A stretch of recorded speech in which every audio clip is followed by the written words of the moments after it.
Hello, everyone, and welcome to the Okiki podcast. And today I have Jason McElhone. I'm so excited to have him on the podcast because I actually came across him on LinkedIn. He had a post about how we should not stop selling. And this was very early post COVID. Like, basically, as soon as the lockdowns happened, he posted this. And he was one of the few people out there that we're actually encouraging people to keep going about their business. So I was very intrigued. I really wanted him on the show. He is the CEO of Remote Sales, and that's a company where they help other companies sell remotely. So he is definitely equipped to equip you all who are listening to the podcast. And he has about 50,000 followers on LinkedIn and 35 million views. So thank you so much, Jason, for being part of this show. Thank you very much for having me, Fiyin. I appreciate it. Awesome. So, do you mind giving our listeners a bit of background about who you are and how you actually got into sales? Yeah, I just celebrated my 50th birthday, Monday, April the 13th. And so I've been around for a while, if you can't tell from all this gray here. And I've been in sales my entire life, basically 30 years. Wow. So I graduated college in 92 from St. Lawrence University, which is an upstate New York school. I majored in economics. I started off out of the gate selling life insurance for MetLife door to door. It was a very tough but tremendous experience when you're that young going into someone's house saying, hey, the wife's about to lose you in the next few years. You need to buy some life insurance. So it was a rude awakening, but a tremendous experience as a young man. Then I got in my car with my sister and her soon-to-be husband that she was dating at the time, and we drove to South Florida, and we had no idea where we were going. We stopped off at Daytona Beach in an old trailer that his grandmother had, but we didn't know where we were going to end up. I was collecting unemployment from the state of New York after leaving MetLife. We spent several months on the beach goofing around. We eventually got down to Pompano Beach, Florida, got an apartment, and the second or third night that I was there, I went to a bar called the Baja Beach Club. I think it's closed down now. It was on Sunrise Boulevard in Fort Lauderdale. And I met this guy, and he was very flamboyant, had a silk shirt, Rolex watch. And I was goofing around with some girls, and he's like, man, you got a pretty good game. What do you do? And I said, well, I just moved here from New York. I don't know what I'm going to do. And he says, I'd like to hire you. You should be a stockbroker. You've got a gift to give. So I got my license. I worked at the 18th floor of the Bank of America building in downtown Fort Lauderdale. And within just a few months, I was making $300,000, $400,000, $500,000 a year in my early to mid 20s. And that touched off a 14-year career of tremendous highs and devastating lows. I actually, and I've talked about this before, I lost everything in the crash of 2008. I saw the housing crash coming in South Florida, but I loaded up on what's called QQQ options, which are options on the NASDAQ 100. But I really needed to have futures because I lost all the time value and basically went bust with myself and about 40 clients, and had a run on the bank, sold my house in Florida, built another one in Georgia. And then within a year, I was actually hawking some of my watches at a local Shell gas station that I paid 15 grand for, Breitling Super Avengers, and I was selling them for $3,000 a piece just to get by. And I ended up on a forklift for a factory not too far from where I live right now, in a place called Cumming, Georgia, for $9 an hour. So try to imagine, for you and your audience, making millions, and I'm talking millions in my 20s and early 30s, and then being right on the crash, but wrong on the investment choice that I took. And then losing everything to the point of hanging out at a gas station waiting for a guy that sold stuff on eBay to give me 30 cents on the dollar. And then I was at a factory, I'll never forget it, for $9 an hour. I was making Craftsman wrenches and loading them onto pallets into trucks. Wow. Totally devastated, no self-esteem. My fiance left me. I don't blame her because it got really bad. I mean, royal crash and burn bad. My father, rest his soul, he's in heaven now, but he was working with me. And, Friday night for us was get a 6-pack of Ice House beer after getting off the midnight shift and watch TV until 4 o'clock in the morning. And just a few years prior to that, I was big pimping in South Florida. So at the time, Fiyin, it was the worst thing that ever happened to me. But in hindsight, it was the best thing that ever happened to me. Because and I'll wrap this story up in a second here. I learned the value of $1, that it's not about the cars and the clothes and the watches and the bling. It's about having enough money so you can pay your bills and spend your life doing what you love. And what you love needs to be in service of others. And that's what I'm trying to do now. And I think you saw one of my videos, Never Stop Selling, recently, is I'm giving away everything I've learned. There's no gated content with Jason. I don't say, give me your email address and I'll tell you how to cold call, or a video that I did today on how to increase voicemail response rates by 700%. I just give it all away. And I trust that the universe, that God is going to bless me with clients and the ability to serve others. And ever since I made that shift, I want to say 2 or 3 years ago, but especially now in the middle of COVID-19, I've really cranked up the content. It's like the more you give away, as you probably know, the more that you get back.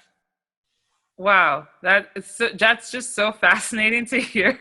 Yeah. And I love the transparency and honesty of the journey because, it's really interesting hearing your story, and you got me curious about Wolf of Wall Street, so I had to look up his bio, and kind of similar, right? Like, in that age, just so young, and then also making that much money, like it can really like blow you up in such a way. And so like it's interesting having to actually process that, because even though you're given all that, do you have the wisdom and the leadership skills to handle it? And it seems like that's something that you've developed over the years.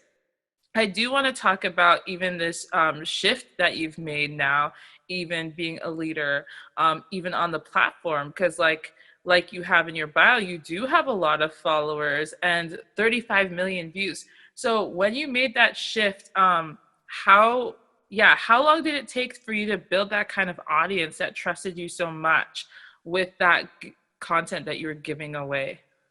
Yeah, great question. I didn't get involved in LinkedIn until 2017, right after Microsoft took them over. I had 14 years experience. I had owned a ton of Microsoft at times throughout my career. I knew well they're not spending, I think it was $1 billion at the time. It's worth far more than that now. Yeah. Unless they had big plans. And LinkedIn is still in its infancy. Facebook is in the 7th inning stretch of a 9-inning game. LinkedIn, in my opinion, is in the 2nd inning. And the new CEO you may have seen a couple of months ago is the head of product. What people are going to see, and I'm going to actually talk about some of this on Wednesday in a video I'm doing, in particular with the mobile app, is going to blow them away.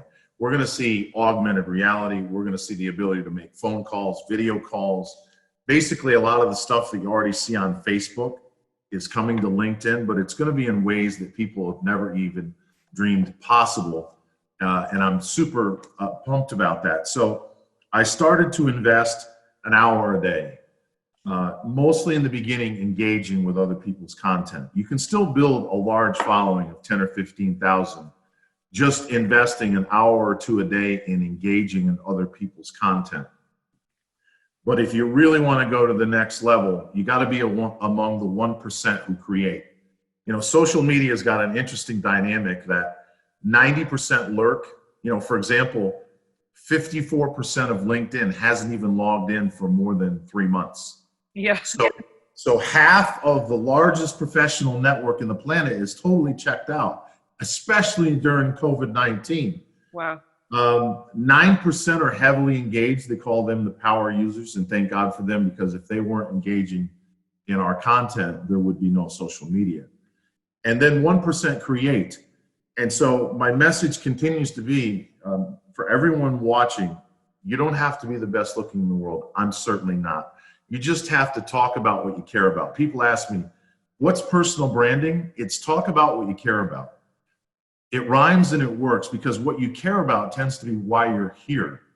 And for me, it's sales, It's remote work. I've recently got involved in a new channel on YouTube I just launched. We just hit 1,000 subs in a month. Wow. And I was Congrats. talking about EIDL and PPP loans, which a lot of small business owners, of which I'm one, are in the process of trying to get. So if you're just willing, even when you're scared, I remember when I did my first video, I sat in a parking lot of a Dunkin' Donuts. I almost threw up my coffee and my Yeah. donuts because I was so nervous. And I'm this big tough guy, and I was like, man, I don't know, because here's what goes through your mind. What are my clients going to think if they see this? Mm-hmm. What's my boss going to think? Is he or she going to approve of what I'm about to say? What are my colleagues going to do? Are they going to judge me? And of course, some of them will. Some are going to stab you in the back. Most are going to support you. There's a huge amount of pressure. So when you get in front of the camera as a new content creator, just tell everybody the truth. Mm-hmm. Hey, I'm nervous. This is the first time I've ever gotten in front of a camera before. Mm-hmm. So bear with me. And you'll find that people rally around you because they know how tough it is. Only 1% manage to do it. And then once you get into the thick of it, the pressure of performing becomes the primary obstacle. Because as you probably know, most of us have 20 ideas, but do you have 200? Do you have 2,000? Can you keep coming back every single day with something new to keep the audience engaged? And one of the things that I tried to portray in the video that you saw, Never Stop Selling, is in a time of crisis like this, when I was on Wall Street, for example, during 9/11, I talked about in another video how I was doing shots of whiskey that morning because I was scared to death. I was about to see, and I did, my entire book of business get cut in half instantly. Yeah. And I think they had the market closed for 4 or 5 days, if I'm not mistaken. But when it eventually reopened, 8 years of work was cut in half, just like that. But I knew that I had to get on the phone with a little bit of liquid courage and tell my clients, look, it's hitting the fan. Normally when you get a big drop like that, you get what's called margin call selling, because people are borrowing money on margin. You wait 3 days and then you start buying everything in sight. We did that. We ended up making a fortune in less than a week, and I should have hung on to it because it quadrupled after I sold it. But the point is, when you have crisis like that, or 2008, when everyone's scared, when you've got a lockdown as we do right now, I mean, this is the best time in my life to be creating content for all you that are watching. Everyone's at home. Social media is going through the roof. Facebook just announced user engagements at an all-time high. And as I said, they're a mature platform. The reason is everyone's at home. They may have kids in the other room. They can't go outside, or they may be in a hot spot like New York City. So they're glued to their cell phone. And so if you'll write, you'll podcast, even as a guest, which is what I do, or you get on video in particular, you're going to build a brand, because people are going to remember, and this is the last point that I'll make on this particular idea. When the budgets come back, Fiyin, in the next month or two, I guarantee, if you've not been as a salesperson or even as a marketing professional, if you've not been out there mixing it up, offering value, creating content, you're going to the back of the line when the budgets are available. Wow. They're not going to give salespeople that didn't show up any money. It's going to be the guy or the gal that was out there like this saying, hey, we're concerned. I've got parents, or I've got small children. My business, I'm not ashamed to admit, I'm in the remote work business. The next 20 years of my life should be through the roof, but no one's got any money to spend. I'm not ashamed to tell people that. I'm not ashamed to tell people that I applied for the EIDL grant. There's no money coming in right now. Come out and tell people the truth, right? The truth. The truth will set you free. And as you're doing that, when things settle down, as they will in June and July, the prospect, the buyers are going to remember Fiyin, Jason, Bob, Sarah. They were on the front lines. They kept me educated and they kept me entertained during the lockdown. And those are the type of people that I want to do business with.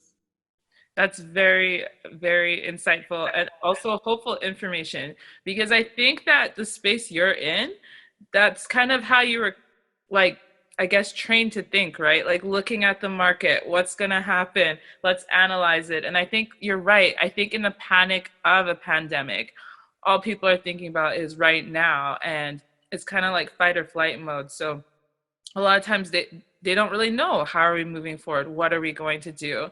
And so I think you bringing that logic to how to handle business throughout something like this is quite helpful during this time.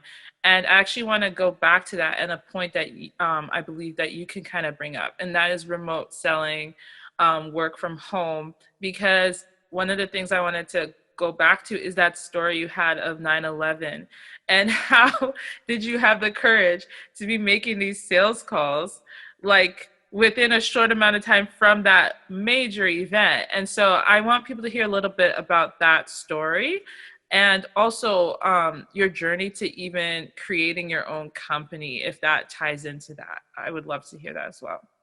Yeah. As I mentioned, I started my sales career in 92 as an insurance salesman. By 94, I was in South Florida as a broker. And if you can remember back that far, some folks that are watching may not even have been born, or they were very young. We did have a number of terror attacks. We had something in 1997 called the long-term capital crisis, where it was basically foreign banks, et cetera, had big problems. They were illiquid and the markets crashed. So up until 9/11, I had some experience with, when it's a fan, you need to come out in front. You need to admit that, hey, I don't have an answer. That's another thing that salespeople, and anyone for that matter, should take into account is it's okay to say, I don't know what's going on. All I know is a plane just went into the building, as I remember the conversation during 9/11. I don't know if it's a terror attack. I don't know if it's the aliens are coming to get us. We don't know the answer to that. But the worst thing you can do when the phone's lighting up is hide under the desk. So that, I can still remember the first couple hours of saying, I don't know what's going on. I'm going to find out. I've got my finger on the pulse, so to speak. We eventually found out it was a terror attack. We could debate for 14 years as to whose fault it was or who was behind it. That doesn't matter. All I knew at that point was there was going to be a major adjustment in the market short term. But even then, I knew that since 1900, we've had 37 bear markets. A bear market's when the market goes down 20% or more. The crash in 1929, we had the Vietnam War, we had the oil embargoes of the 70s, we had the 87 crash where we went down almost 25% in a day. Every single crash, whether it was prolonged or instant, eventually finds a bottom and recovers to new all-time highs. And I knew that was going to be the case with 9/11. And so fast forward to 2020, if I could, I did a number of videos last month where I was all but screaming in a number of them, don't sell stocks. The reason I was so adamant is not because we've had 37 bear markets in 120 years and we've recovered from every single one. In this particular case, recall we had the Dow at 30,000. We had 12-year highs in new housing starts. We had record low 3.5% unemployment. And then here comes a health scare that knocks us right on our ass. I knew the Fed was going to come to the rescue with money. I never in my wildest dream saw $8 trillion. It was $2 trillion in 2008 in the TARP bailout. This is 4 times the size. So I wrote yesterday that we just touched off the biggest bull market in human history as we speak. Wow. And some people think, what tinfoil hat does Jason have? I strongly believe, and I'm going to articulate in a number of videos real soon, that the market's going to go from around 23,000 where it is now to 100,000 over the next 15 years. It's largely because of demographics and artificial intelligence. You throw in 8 trillion, which is 4 times the size of '08 with 0 rates. And this market, once we get beyond, the unemployment, which is going to drag out, the benefits are until October. You're going to have a lot of people that don't want to go back to work until those run out. So I think next year when they come out with $2 trillion infrastructure plan, this is going to be just like post 9/11. This is just going to be just like post 2009 low, where you've got massive liquidity. You've got the demographics of millennials combined with artificial intelligence, which is just going to start to be felt. And we're going to see the biggest boom in the history of humankind. And if I went, to downtown Atlanta right now where I live, and I started saying that on the street corner with a blowhorn, they'd say, put this guy in a straitjacket, get him out of here. We're on lockdown. We're collecting unemployment. We don't have any hope whatsoever. But to all my audience out there, you got to get in front of the camera right now. This is the beginning of the biggest boom in human history. And if you don't have the guts, for lack of a better word, to just do it, get started, talk about what you care about. That's all you got to do, Fiyin, and the rest will take care of itself. Wow. That's some awesome information. I can't wait to hear the feedback on just those points you just made, right? Because we are preparing now, and I totally agree with you. Creating content now for the future. Like Jason knows, I'm also a content creator, and in some ways we've seen a bit, even in some ways, some of the content even has like less views because people are so into the news about COVID. But I was encouraging people like you to keep posting because everyone's on the internet in a way that's never happened before. So I mean, at worst, like they're just going to see you all the time and remember you after all this is over. But it's been really cool because I've gotten messages from people now that I haven't gotten before this. So I'm really curious, based on that prediction you just made, like what is to come. Like that is, for me as a business owner, I'm sure the people listening will find that very encouraging and exciting, that in spite of this very traumatic period, there is something amazing to come for us. So yeah, and sure. if I could make one more point on that. Yes. We've reached what I call peak face-to-face. In other words, the amount of planes, trains, and automobiles that we're going to get on has peaked per capita. We are moving now into a virtual world. COVID has just accelerated that move. You're going to see a lot of events that were happening in Vegas, as an example. 20 to 30% are going to disappear and they're going to go virtual. Because a lot of people are discovering that, gee, I can sit in my house with my cup of coffee or even a beer if that's my thing, and I can participate in a virtual summit. I can get up and walk away if I want to. I can go eat the breakfast or the lunch that I want, not what they're serving at the event. And I don't have to go sit in traffic for hours to get to the airport in order to go and see a show that I may or may not enjoy. So the thing that everyone has to remember is, if this is true, and we're going to see more and more of Zoom and virtual and augmented reality, it's never changed in 15 years they've been measuring. 90% lurk, 9% engage, 1% create. So I don't care what you look like or what you sound like. If you're part of the 1% that is going to get in front of the camera, do a podcast like this, or write, or all the above, you've got it made. You've got it made for the rest of your life, because there's going to be more and more people hanging out on their phone, not going to the airport, not sitting in traffic for 90 minutes or more a day. They're going to be glued to that phone and or their laptop. And if you're part of the 1% that's educating and entertaining, as we're trying to do, that's what it's all about. You got to educate, you got to, solve a problem, and you got to be somewhat entertaining in your delivery. And if you have that in this virtual world that we're now morphing into at light speed, you're going to have companies, recruiters, etc., chasing you nonstop.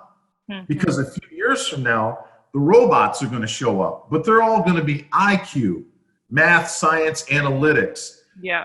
We are EQ, emotional intelligence. So if you can get in front of a camera or do a podcast, with creativity and compassion and empathy and enthusiasm, there's going to be a line out the door of people that want to hire you, because 99% won't do it.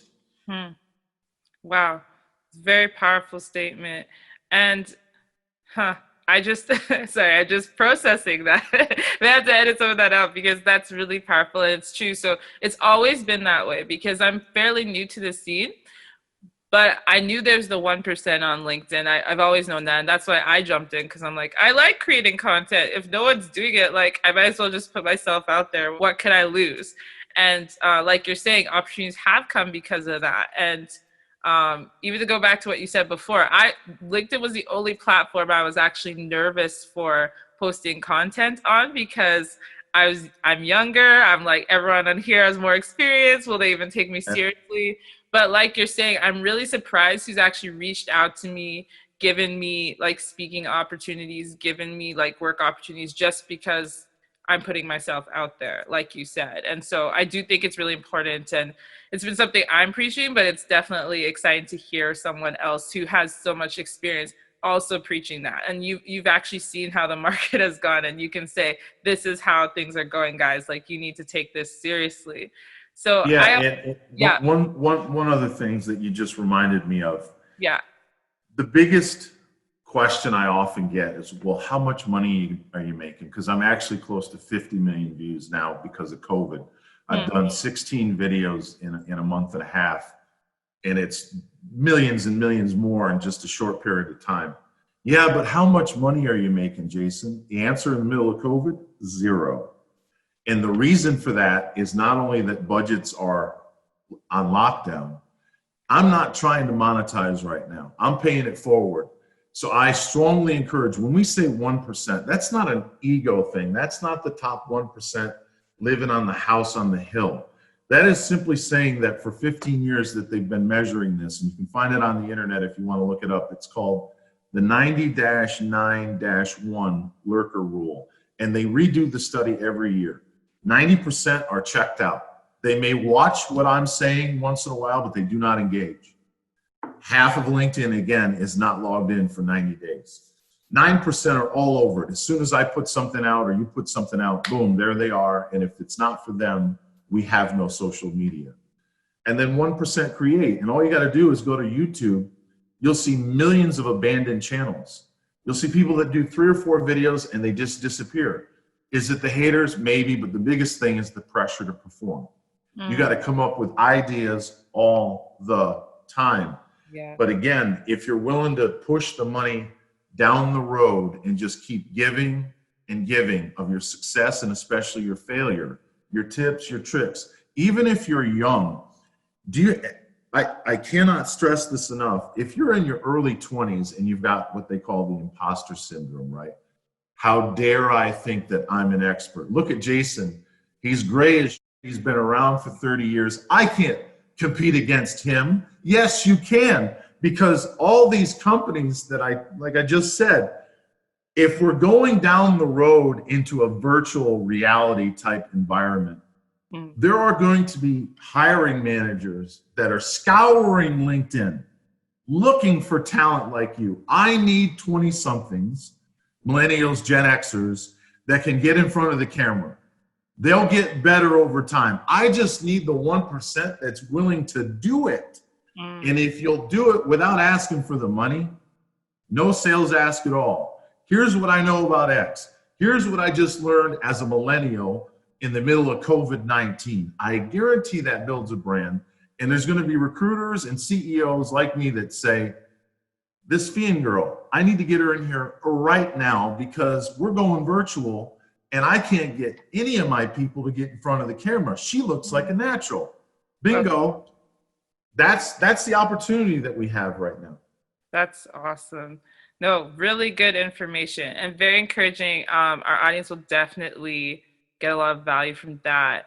And I also want to ask you now, because you made this whole move from New York and that stock scene to now having remote sales, and that is your company. So what was the journey to creating that, and how have you managed that differently, I guess, based on the lessons you've learned in your past? Now, how are you managing that, and how has that been beneficial to you in spite of COVID and looking onwards as well? Yeah.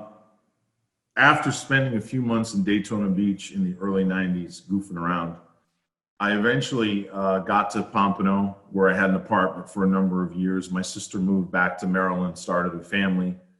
And in August of 2000, I built this beautiful house in Delray Beach. And I had an office, which is a converted bedroom, right overlooking my pool. I had a rock waterfall, palm trees. It was paradise, but it was also my office. And for 7 years, literally, I know it's a family show, but I traded stocks in my underwear for 7 years. So I'd call my clients at 9:30, 10 o'clock in the morning. We'd trade mostly tech stocks. By noon, I was done. I'd go get on my swimming trunks. I'd go out the sliding glass door. I'd float around in the pool for a couple hours, usually with a drink. And then I'd go play tennis with my buddy Anthony. And it was at that time I fell in love with not just trading and making money and the lifestyle, but working from home.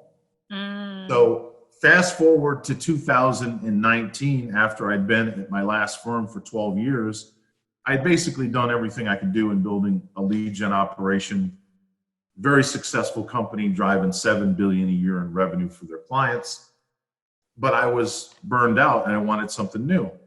So as I was sitting right back there, I don't know if you can see it, but that's my living room past the kitchen. About a week after I quit, I said, now what? And as I was sitting in my favorite spot on the couch back there, I started thinking about my time in South Florida, floating around in the pool, trading stocks in my underwear, done at noon, playing tennis with my buddy, going out at night. And this went on and on and on for many, many years. And I said, man, I really love remote work. And then I said to myself, and yeah, you've been in sales your whole life.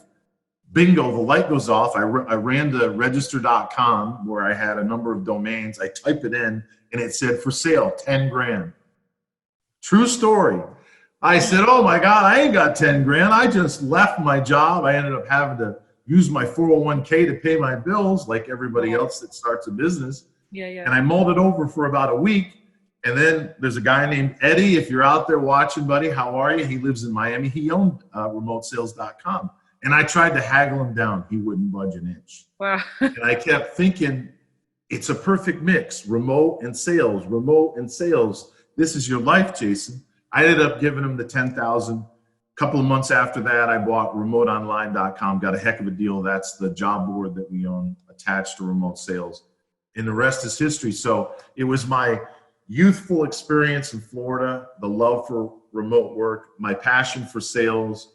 It came together right behind me about a week after I quit my last job a little over a year ago. That is so cool. And I guess like a final question for you, what have you valued the most being able to run this remote sales, run your business, and just the role that you now have with what you're doing? I truly believe, and some of my haters will think this is Jason's ego piping up. I'm okay with that. I believe that I've been chosen for this moment from the standpoint that the whole world is going remote. There's no question about it.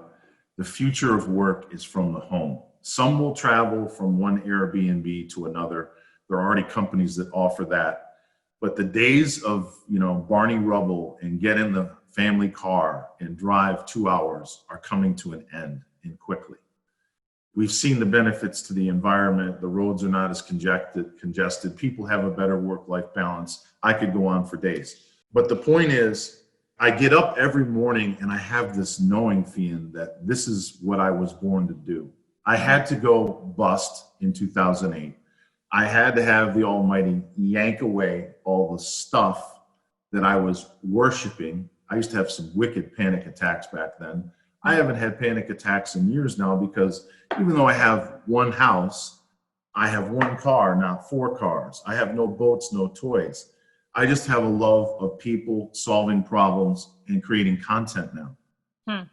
So as the world goes virtual, there's no question in my mind that I'm one of many, of course, that are going to help lead the way. And what everyone's going to discover, if we want to finish with this message, is 80% of your day will be exactly the same. Anyone who's ever worked at home knows when it's heads down, it's heads down. It's no different than when you're at the office. At some point, you got to tell your buddy, hey, get out of here. I got to make some calls. So other than the commute and the office politics, water cooler, it's the same. We still got to put our head down and make some calls. I got to send out email. I got to create content. So what everyone is now starting to realize is, okay, if I get rid of the commute, Not only is that hassle gone, but it's better for the environment, cleaner air and water. But I also get rid of people knocking on my door when I need to be making phone calls as a salesperson.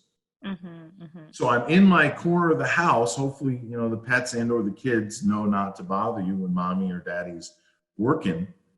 But it then becomes the same. And then everyone discovers, gee, you mean I could go out the back door right there and go knock on Steve's door and have a cup of coffee? Yeah.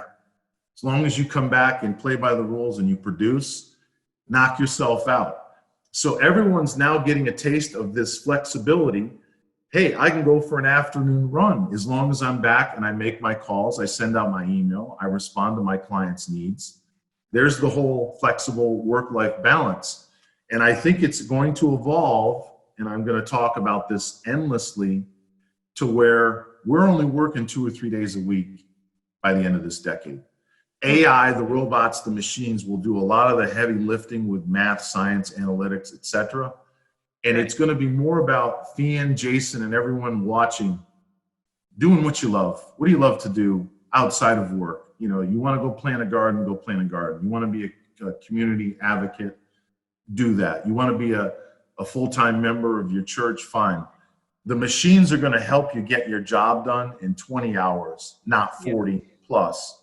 So it's like I said in the middle of the video, we are just beginning the greatest run in human history, and it's right now in the middle of COVID-19. So I appreciate you having me here, and I hope everybody got something out of this. That's amazing. Thanks so much, Jason. I just wanted to give you one last chance to let our audience know if you have anything coming up that you'd really like them to get into. Yeah, 2 things. Remotesales.com, you go there, you're going to find out that we help you sell remotely. So if you're a C-suite executive like myself and you need to either fix the team you've got or build out a virtual sales team, you reach out to me. And our biggest audience are the job seekers. We've had millions of people, as you know, get laid off. Go to remoteonline.com. It's 100% free. I've never charged a job seeker a dime, and I never will. So you go there, you sign up. We've got this big deal with ZipRecruiter. There's over 4,000 jobs there. You load your resume. You can load a video, your Twitter feed. And if you apply for 10 or 15 jobs, Fiyin, in my opinion, you're going to get one that you love. And if you have any questions, you just reach out to me and I'll do whatever I can to help you. Thanks so much. Thanks, Jason. I'll be sure to put all of your following information for your socials in the description. I really appreciate this interview. I personally learned a lot, and I thank you so much for your time that you gave us today. Thank you so much, Fiyin. I appreciate it.